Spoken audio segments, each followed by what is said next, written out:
You hit a certain level of success, and suddenly everything falls apart. The relationship ends. The opportunity disappears. You make a mistake that cost you everything. And it's not random, you've hit your upper limit, the invisible ceiling your childhood installed that says you're allowed this much happiness and no more.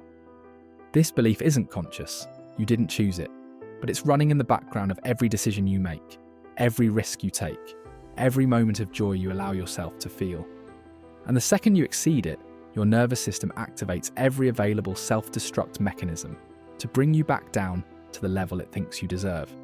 I'm going to show you how this ceiling got installed, why success triggers it more than failure ever could, and what's actually happening when you sabotage yourself right at the moment of breakthrough. Because this isn't about willpower or commitment, it's about worthiness, and worthiness was decided long before you had any say in it. You've probably noticed the pattern by now. Things start going well, better than they've ever been. You're making progress, getting recognition, feeling genuinely happy. And then something in you just breaks it. You pick a fight with your partner over nothing. You stop showing up to the job that's going well. You develop mysterious health problems right before the big opportunity. You do something inexplicably self-destructive that you can't even explain to yourself afterward. And the confusing part, you wanted the success. You worked for it. You weren't consciously trying to sabotage it. But somewhere around the point where your life got better than you secretly believe you deserve, your system shut it down. This is what people mean by upper limit problems. But it's not just about success. It's about the story you internalized about how much good you're allowed to have, how much happiness, how much ease, how much love. That story was written in childhood, and you've been living inside its limits ever since without even knowing the story exists. So, where did this ceiling come from? Most people assume beliefs about worthiness come from explicit messages, being told you're not good enough, being criticized or rejected. And sure, that's part of it. But the deeper programming happens more subtly, through what was modeled, through what was available, through the emotional atmosphere you grew up in. If your parents struggled constantly, if money was always tight, if happiness was always temporary before the next crisis, you learned something. Not through words, through observation. You learned that life is supposed to be hard, that ease is suspicious, that waiting for the other shoe to drop is just realistic preparation. Your nervous system absorbed an equation: struggle equals normal, comfort equals dangerous anomaly. So now when things get easy, when success comes, when life flows instead of fights, it feels wrong. Not intellectually, viscerally. Your body doesn't recognize ease as safe. It recognizes it as the calm before the storm. And rather than wait for the storm, your brain creates it. At least that way you're in control. At least you know when the bad thing is coming, because you made it happen. Or maybe the programming was different. Maybe you learned that being happy meant someone else had to be unhappy, that your success came at someone else's expense, that taking up space meant someone else had less room. Children in families with limited resources, emotional or material, learn to make themselves smaller, to not want too much, to not shine too bright because it might diminish someone else. You learn that your joy was selfish, that your success was a betrayal, that staying small was how you showed love.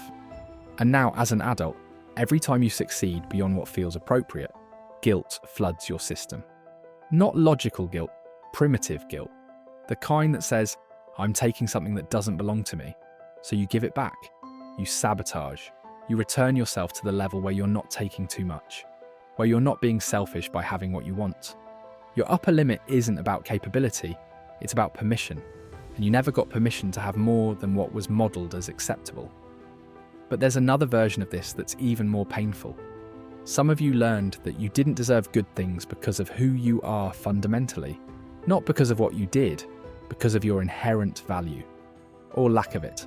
Maybe you were the child who was always compared unfavorably, the one who could never quite measure up, the one whose sibling was smarter, more attractive, more lovable.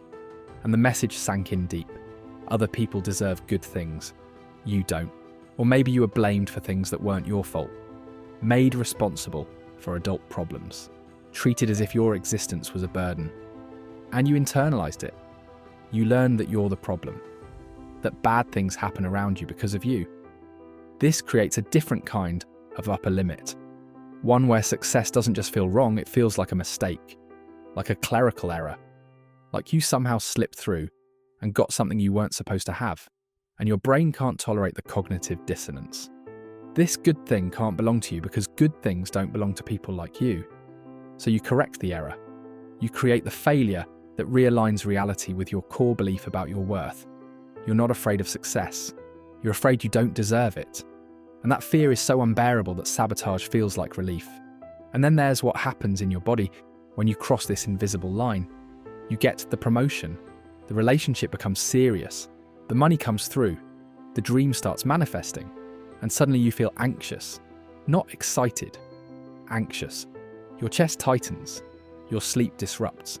Your mind starts scanning for problems. This isn't excitement. This is your nervous system in alarm mode, because according to your childhood programming, you've entered dangerous territory, you've exceeded the acceptable threshold, and your body is trying to warn you that something terrible is about to happen as a consequence of having too much. This anxiety isn't about the external situation, it's about the internal violation. You've broken the unspoken rule about how good your life is allowed to get, and your nervous system is panicking. So it generates symptoms, it creates problems, it finds reasons to bring you back down. Not because you're self-destructive, because your system is trying to return you to the zone it recognizes as safe. The zone where you're struggling just enough, where you're wanting just enough, where you're suffering just enough to match the template that was installed before you had any conscious choice in the matter. What makes this particularly cruel is that you can't think your way out of it. You can know intellectually that you deserve good things. You can affirm it, visualize it, write it in your journal 1,000 times. But if your nervous system doesn't believe it, if your body holds a different truth, if your subconscious is running a different program, knowing changes nothing. Your conscious mind says, I deserve this success. Your nervous system says, danger, abort, return to baseline. And the nervous system wins every time. This is why positive thinking doesn't fix upper limit problems, why manifestation techniques feel hollow, why you can want something desperately and still sabotage it the moment it arrives. You're not lacking desire, you're lacking the deep nervous system belief that you're allowed to have what you desire. So what does this actually mean for you? It means the self-sabotage isn't the problem. The worthiness wound is the problem. The sabotage is just the symptom.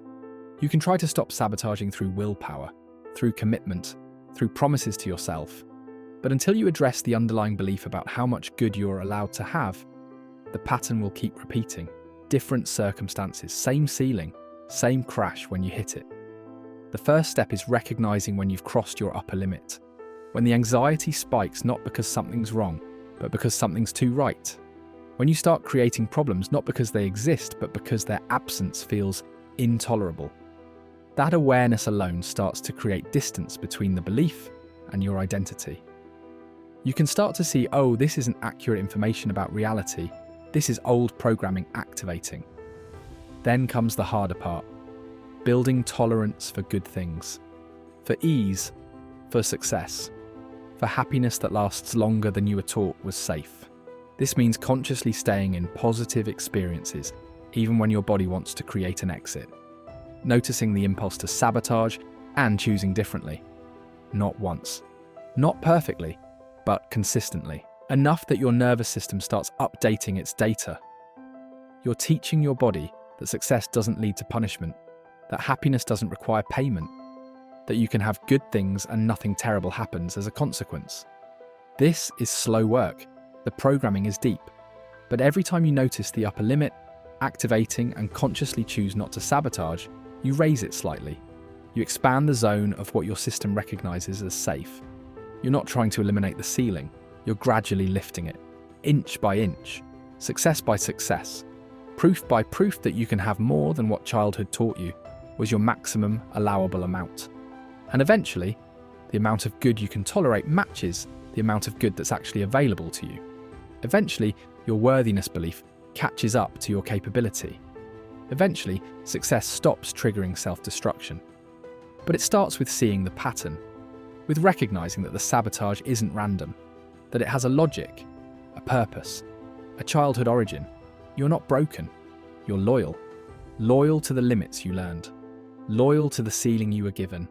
Loyal to the story about your worth that was written before you could read. But loyalty to a story that keeps you small isn't virtue. It's just old programming running unchallenged. You can choose differently now. Not because you have to earn worthiness, but because you never had to earn it in the first place. It was always yours. You just learned to believe otherwise. And beliefs can change, slowly, carefully, with enough evidence to convince your nervous system that the old story was wrong. If this one hit home, tell me where your upper limit shows up. What level of success triggers the self-destruct button? Naming it is the first step to raising it.